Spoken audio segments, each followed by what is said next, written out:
Alright, I'm releasing like 3 Torna ending related videos this week, and this is 2 out of 3, so Torna spoilers and Xenoblade 2 spoilers. You've been warned, something like that. But whatever, because this is just a quick video that I wanted to get out relatively quickly because I noticed a lot of people were having this question in the comments, and since I'm going to be addressing the ending of Torna again in even greater detail this weekend or whenever, honestly, I started scripting that video. And I'm not sure how long it's going to take me to record because I anticipate to tear up a lot in it, so that's going to be fun. But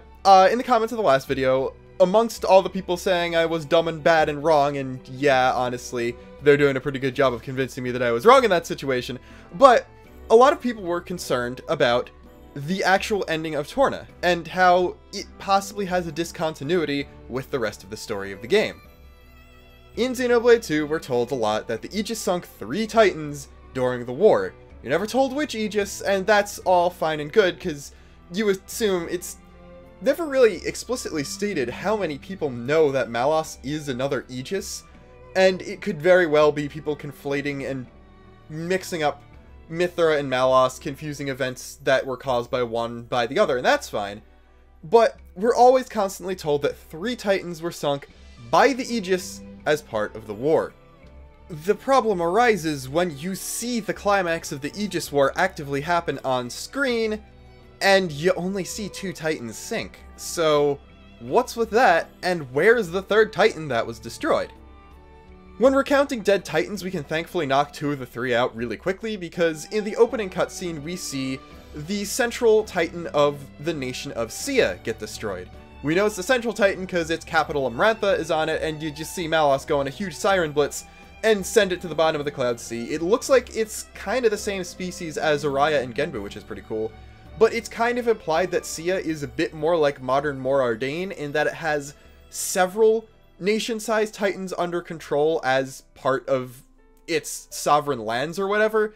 because there are enough Scenes still knocking around at the time of Torna of the Golden Country, which is after the Titan was destroyed, for Hugo to have to leave to inspire Ardanian troops fighting a battle in an archipelago against Scian forces that still remain. So either a lot of people somehow escape the overnight devastation of an entire Titan, or they just have more Titans under control. So, we got Specia destroyed, and then obviously you see Torna destroyed at the end of the game with Malos and Mithra's fight. Now, it was just Malos that destroyed Specia, and you could argue it was both Malos and Mithra that destroyed Torna, but Malos was there too, so you could probably just say that they'd attribute both of those deaths to Malos. But what about that 3rd Titan? Well, we do know that Adam's forces specifically, not the Tornan refugees, but Adam's actual little militia, gets sent to a place called Specia, along with Laura and her team, while Adam goes to Leftheria to seal away the 3rd sword. And in the credits, you see, after Amalthus does his thing and takes over as Praetor, him mustering an enormous army full of the Indoline foot soldiers, their several different kinds of Titan weapons, and also the Gort-type Blade Eaters, which I'm assuming are just precursors to regular Blade Eaters like Future Mick, and that's just how that works, because they don't seem to be more powerful than anything. But then you see that enormous force start to march on the refugee Adamite camp, and, well, we know that that's where Laura dies.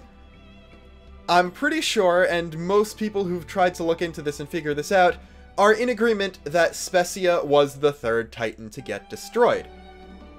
Also, it's the only named Titan that isn't mentioned in the main game that isn't explicitly destroyed. Araya, Morardain, Leftheria, those are all actually mentioned in the game, you just don't go there, and obviously you see Indal and you go to Gormott and Torna.